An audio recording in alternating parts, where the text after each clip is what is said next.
Welcome to the Sustaining Creativity Podcast. I'm your host, Mari Reesberg. Over the past several years, I've combined my degrees in acting and somatic psychology to share my sustaining creativity techniques with performers. And now I've decided to share it with a bigger audience that includes you. I believe we are all creative, and this podcast is all about that. I'll be interviewing people from all backgrounds, ages, and creativity experiences to share just how creative we all are. Today, I'll be chatting with Paul Pape, Santa for Nerds, TEDx speaker, and owner of Gamify Business. Please enjoy Paul Pape.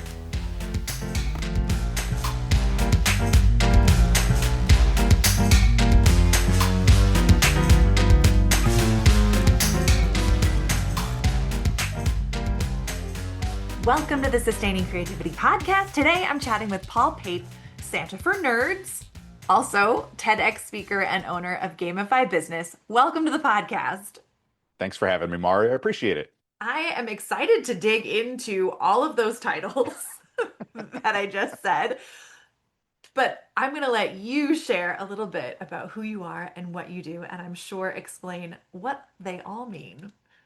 Yeah, I'll try my best. All right. So my name is Paul Pape, and for the last 20 years, I have run a business, a design and fabrication business called Paul Pape Designs, in which I design and fabricate custom collectibles.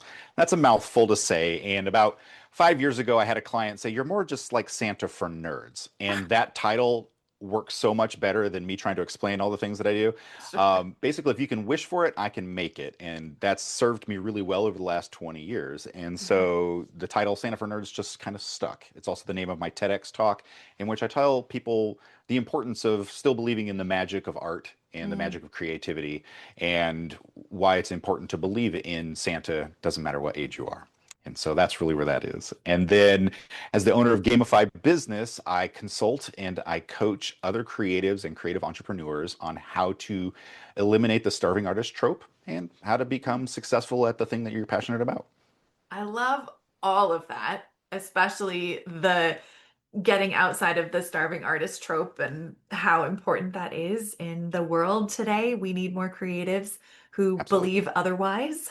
And Yes. when you think of creativity and how it shows up for you, what does it mean to you to be creative? See, I love that question. And the reason that I love it is because when I say I consult or I coach creative entrepreneurs, they immediately say artist. Right. And whenever I introduce myself as a creative, they think, "Oh, you're an artist." And usually what happens after that is you say, "Okay, yeah, I'm an artist." And then they go, "Oh," as if that's a curse. And I'm like, "It's not a curse. What do you do? What are you doing?" Right. Like, so when I hear creative, it basically it's human beings are creative. You don't have to be an artist to be creative. You just have to find yourself in a situation in which you're looking for change and you want to be the impetus for that change. And therefore, you are the creative behind it. That's what makes us as humans really unique, is that we have the ability to creatively problem solve, to take disparate ideas, put them together, and create something that is completely new. Animals do not do this. Humans do. That's what really sets us apart. And so when I think creatives, I just think people. It's just people in a specific position in which they want to share that creativity with others. Mm, I love all of that. Absolutely. And totally agree with it. And I love that, yes, humans have this, animals don't. I don't know if you've ever heard this quote, the thing that separates us from the animal kingdom is the ability to accessorize. And Damn, very close. and so I was like, oh, that popped into my head Yeah. while you were talking. But I wonder if you might share a little bit about kind of your journey of creativity and to where you show up today with Gamify Business. Well, okay. It's a bit of a jaunt, so I'll give you the highlights here. But Okay. basically, I started off in theater. Yeah. Theater is the backbone of my existence. I started off as an actor. Mhm. Was told in my undergrad after I had declared my major that I would never act again because while I'm great on stage, I'm horrible to act next to because I can't remember my lines. So one man show, not a problem. Yeah. More than one man, we got issues. So they said, "We can't have you be an actor anymore." And I'm like, "Okay, that's fine." But I was still dead set on doing something in the theatrical arts. And I had a mentor ask me if instead of acting, I'd like to learn everything else. Oh, And I'm a human sponge. And so I'm like, absolutely. And that guy took me under his wing and he taught me everything from maintenance to box office to directing wow. to stage management and then eventually design. And Mm, design is where I just really kind of shone, I guess. And yeah. so I was a scenic costume and properties designer. And then I Hmm. went to grad school for that. And then had the opportunity to work with some fairly well-to-do shows and people, Hmm. which got me some international based awards. So I was doing fairly well on this. And then when I Hmm. graduated, I was assisting a man named John Arnone, who at the time had like 4 shows on Broadway. Hmm. So for a scenic designer, that's pretty apex. So I Yeah. was talking to him and I asked him, so what's it like? And he was, and to this day, I credit the man. He was very honest with me and he says, it sucks. It sucks because he spends 48 weeks out of the year on the road. He pays for an apartment he's never in. He's got 6 Mm, assistants that are helping him to keep up with the paperwork because America does not pay for theatrical design. They just right. don't. It's a really low paying gig. And so I was like, well, that would have been good to know 3 years before I got my degree, but now I have this degree. So what am I going to do with it? And Yeah. so I took my training, which was in scenic design, like I said before, and I was Mm, building a lot of scale models, which are tiny versions of the big thing. And I yeah. was hand cutting hundreds of tiny chairs out of paper and thought there's got to be a better way to do this.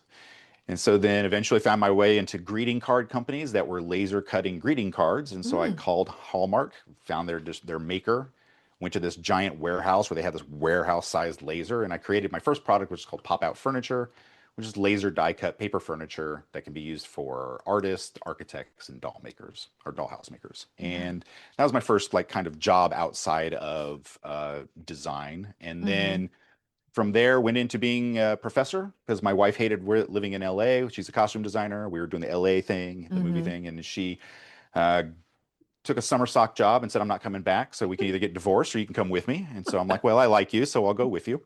Okay. And so we ended up back in the Midwest. We're in Nebraska now. Yeah. And so I took a 3 year job as a professor at a Mm, university teaching design.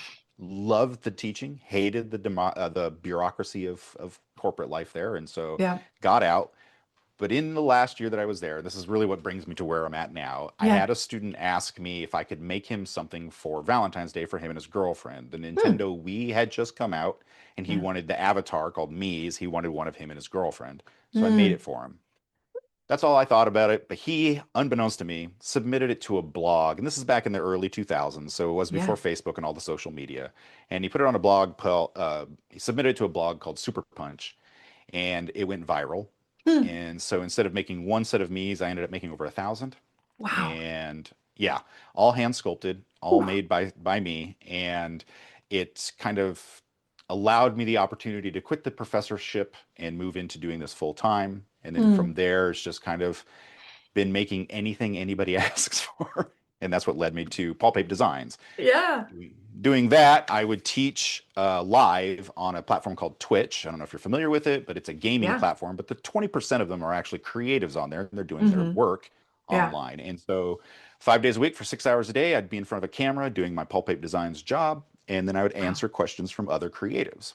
Mm, And they'd always ask me the same thing. How do I figure out what to charge? Where do you find your audience? What is a yeah. ROAS? What is return on investment? How do I find money? All the same questions over and over again. And eventually I got to the point where I was like, why don't I just consult and just tell you guys how to do Hmm. this and then actually try to make some a living at it. And that Hmm. really is what led to the TEDx talk. I was trying to build some name for myself because before then it Sure. was all about the work. Yeah. And then I was working with a client who was doing okay on paper. They were earning about $1.3 million a year gross, but they were netting about $50,000. So it was a huge Mm, discrepancy in there. hmm. And so they hired me to come in and help them, and I did. And they were a bunch of creatives who had hired a business guy. The business guy was not working out, so first thing we did was got rid of them, but they wanted to run their own business. And I Yeah. said, okay, cool. What do you guys do in the business? What's your role? And they said, well, we do everything. And I'm like, well, that's the best way to ruin your business. Right. So let's actually sit down and think about it. And they're huge nerds like me. I'm a huge nerd, Hmm. love gaming. One of them used to work for Blizzard. So I'm like, how about tomorrow? I was just playing, kind of going off the top of my head. I said, how about tomorrow I come back and we play Dungeons and Dragons Business Edition, where instead of being like a wizard or a warrior, you're actually your role in the business. And then Mm, whenever we encounter a problem, only the person who has the expertise that we need can lead the attack.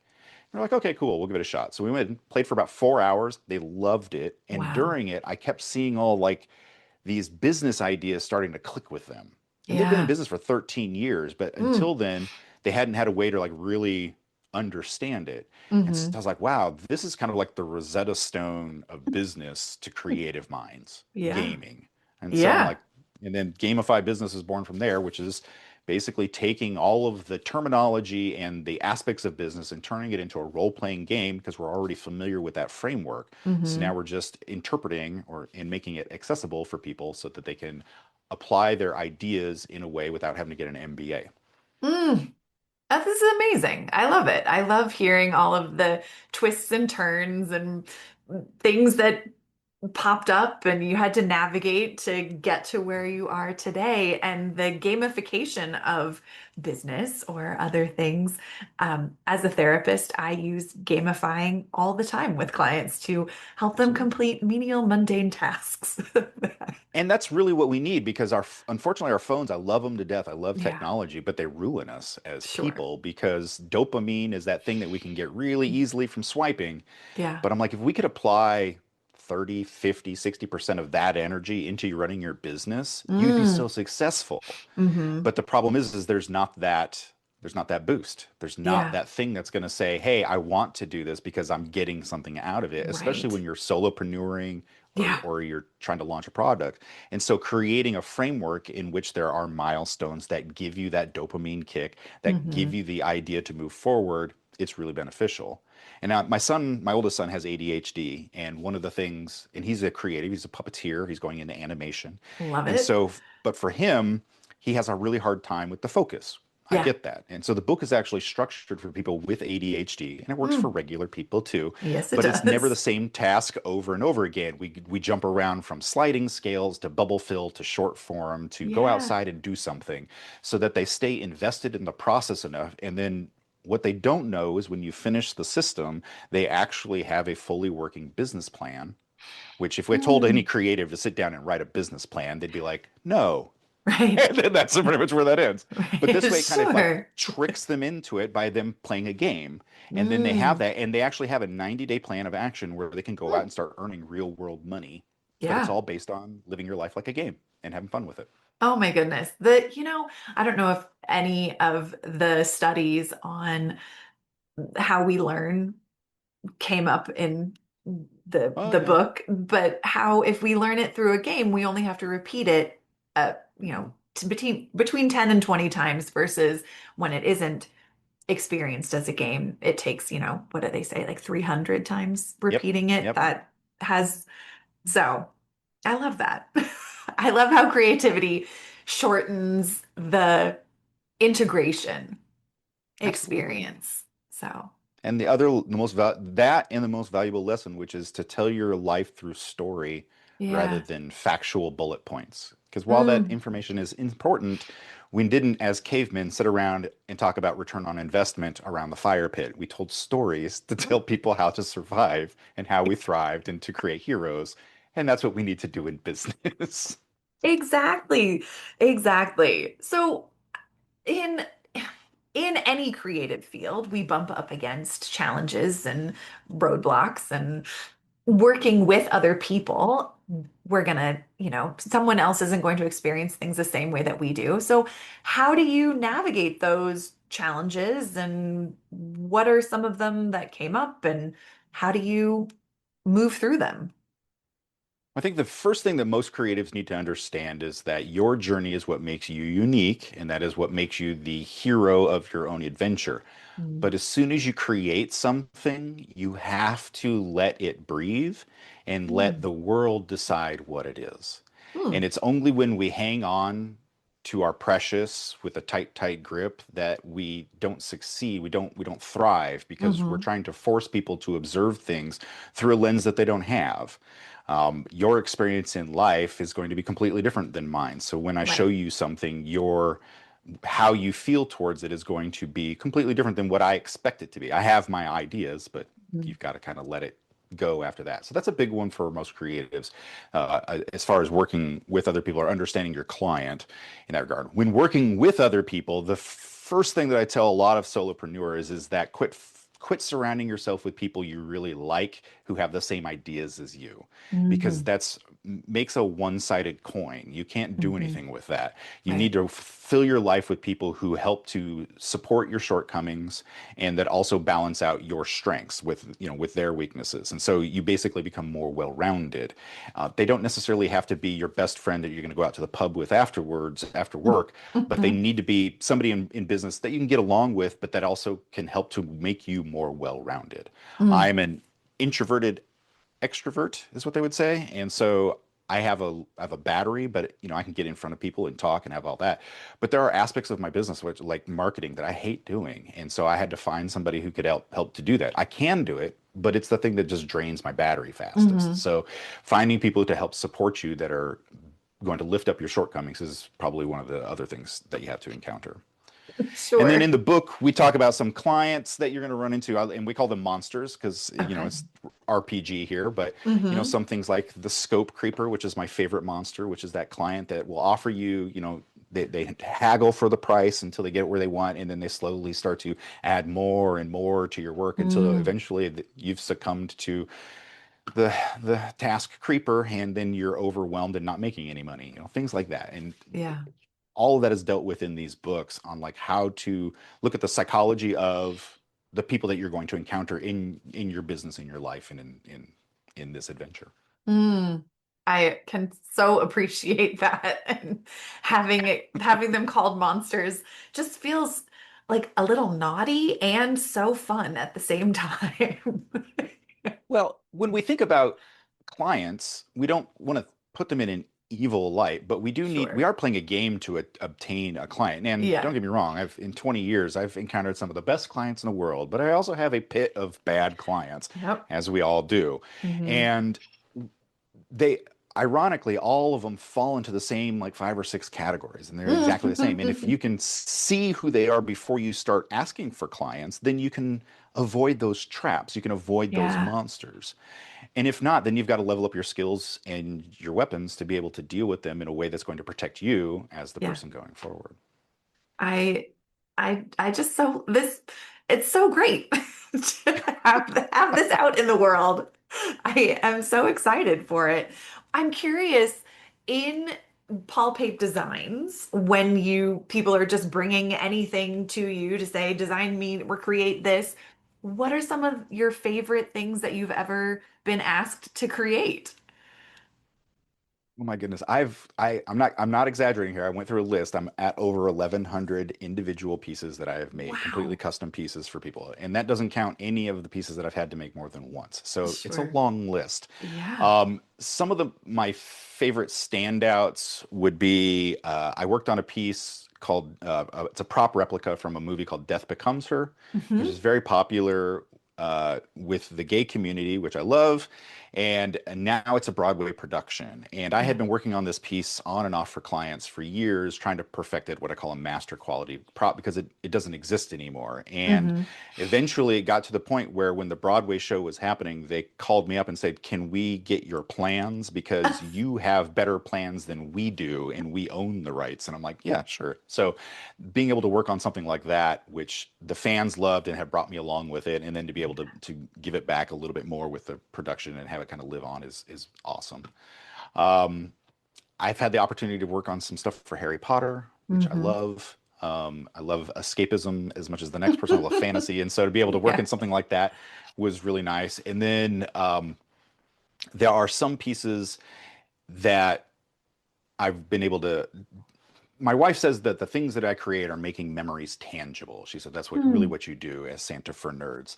And one Hmm. of the pieces that I made was for a young girl who was sadly had cancer, terminal Hmm. cancer, Hmm. and her favorite movie was Beauty and the Beast. And so her Hmm. parents had contacted me and asked me if I was able to recreate the rose from Beauty and the Beast, Hmm. and so that she could have it and see it, and then when she passed, they would use it as a memorial.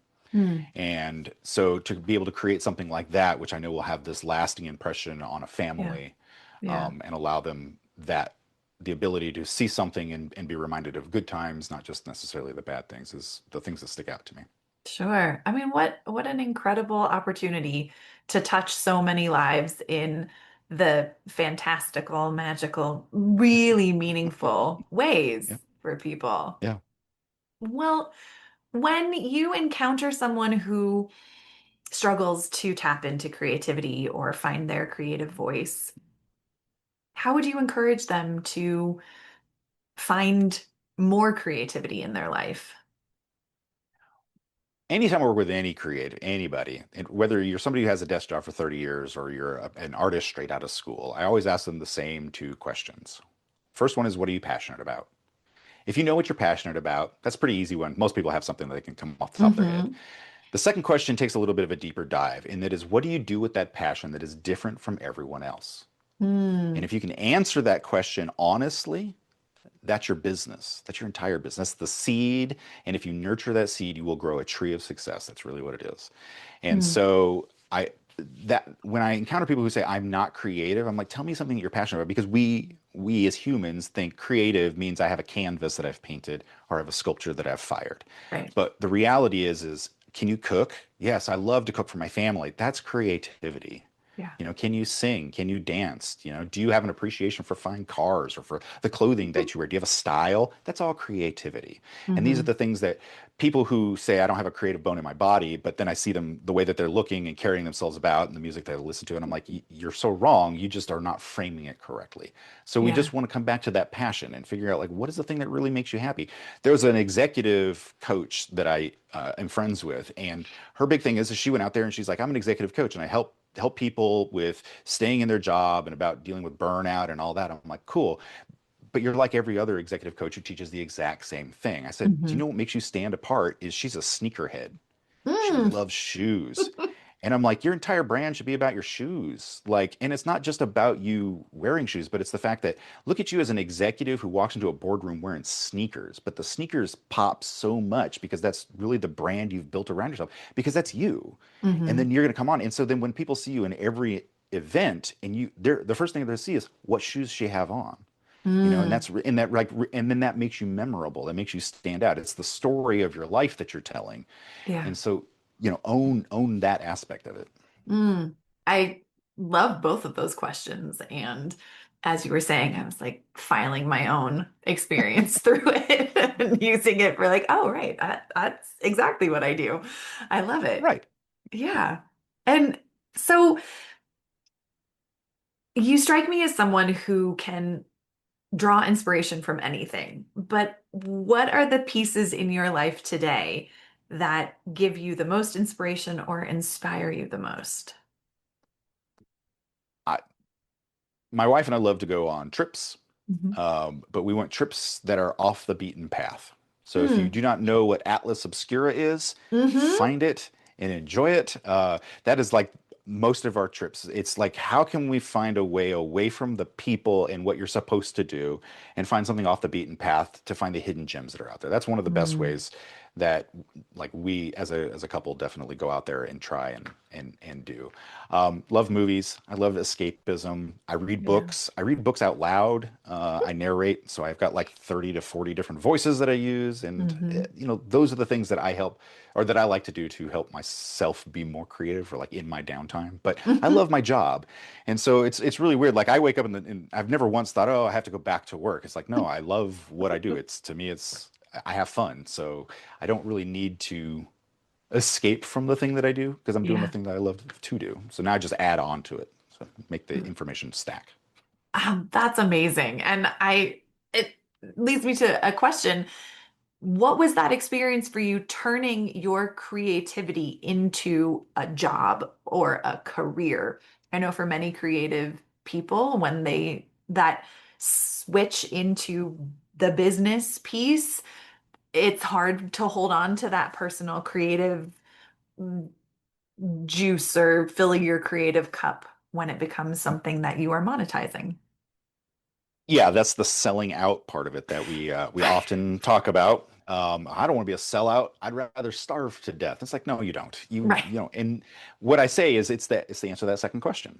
Yeah. Is like, because as a creative, when we're launching into business, we're after typically two things: fame or fortune, sometimes Hmm. both. Okay, we Yep. want to be known. The problem is those are dragons that you're going to chase. Okay. Mm. And unfortunately, you will never catch those dragons. Hmm. You can try as best Yeah. as you can, but in the process of doing so, you will lose the thing that made you want to chase those dragons in the first place. So what I Right. say is instead of trying to chase the dragons of fame and fortune, climb the dragon of passion, and fame and fortune will chase you. Follow Mm. and ride that passion as far as you can, become known for that, become let that be who you are. And you don't have to stick with one passion for the rest of your life. Your passions can change as you grow, Yeah. which is totally fine. But ride that, because then you become the expert. You become the person that they go to. You become the person that they think of when they think of that thing. And so Hmm. then that notoriety that comes with it, the money that people are willing to pay for that expertise, that advice, that comes along with you. And so you're not chasing, you're leading. And I think that's Mm. really an important thing that you have to take into consideration as Hmm. creatives. Yeah. I don't know that anyone has ever that succinctly explained it to me. So I truly appreciate how I can see how much time you've spent in this Yeah. navigation of it, Yeah. and how you've really figured out that marriage of both pieces and that passion and keeping that, because as you've said, you have many iterations of things that you do and transitions into different realms in the same genre. So yeah, Well, one I of the things that I would recommend for creatives is I have a philosophy of my life which is called bend, don't break. hmm And what it is when you see an opportunity, when you see not an opportunity, but when you see a roadblock, when you see something that, the writing on the wall and your business is going to go away, which has happened to me multiple times, or hmm whatever, instead of holding rigid to the thing and saying, this is who I am, this is all that I can be, and then eventually breaking under the pressure of that, mm, keep your eyes open, keep your heart open, keep your soul open to opportunity. When somebody says, hey, you've got these really good skill sets, but maybe, could you help me out with this thing? Because I think it's kind of up your alley, but it's a little bit different. Go with it. See where it leads. mm. Bend towards that because you never know where that path is going to take you. How many successful people do we know over like, this is not what I started out being. This is where I ended up at. And it's not because they were like, I'm going to one day be this other thing. It's because they moseyed down the path of their life rather than trying Mm. to run straight. They just kind of saw where the path took them. And one, that adventure, infinitely better. Infinitely better. And then the second one is it does become about the journey and not the Mm. destination. Mhm. But what's funny is we all end up at the same place. It's Sure. just that your priorities on what you consider winning or success change Hmm. when you kind of bend with things because then you realize it's not about money. Sometimes it's about the Right. people that you meet. Sometimes it's about the lessons that we've learned for ourselves.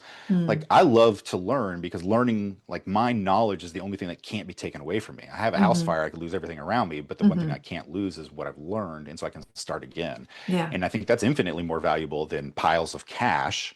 I mean, don't get me wrong, I'd still love piles of cash, but I Right. think, having this knowledge, because this knowledge allows me to pursue that as well, And Hmm. so, but that's where the path has kind of led me is Yeah. to work along that line. Well, thank you for sharing all of these pieces with me and my listeners today. I have Yeah. one last question. Okay. What does it feel like in your body to be creative? um, The truth, it feels like there's like this angry little primate that lives in the back of my head, and he is satiated for the most part with me ingesting creative things. But Hmm. every once in a while, it gets angry and it needs to come out. And so it fights its way down through my left hand and it makes me make the things that I need to make. And that's really what creativity feels like to me is like because it's not a thing that I have a choice over. And I think Hmm. you talk to a lot of creatives and they're going to feel the exact same way. It's like, I don't Yeah. have a choice but to create. Yeah. And so we either create for positivity in our life or we create to and we hide it or we do other things with it and it goes awry. And so there's no real way of covering that up. So for me it's living with this thing that just every once in a while just has to get itself out and be in the world. I love it. I love that explanation, that experience, that lived moment of that. And thank you, Paul, so much for taking the time to chat with me today. If people want to learn more about the work you do and the things you have out in the world, how could they go about doing that? If they're interested in the Santa stuff, you can go to paulpapedesigns.com. That's also my social media handle in most of the places because it's been here the longest. But if you're interested in learning more about the gamification of your business, you can go to gamifybusiness.com. And if you go to gamifybusiness.com/podcast, just the word podcast, you can actually download the first 2 chapters of the book for free. So you can check it out and see what it's about. Awesome. Well, I will put links in show notes so people have very easy access. And thank you so much for taking the time to chat with me. This has been such an amazing conversation. Excellent. Thank you, Mari. I appreciate that. It's been a lot of fun.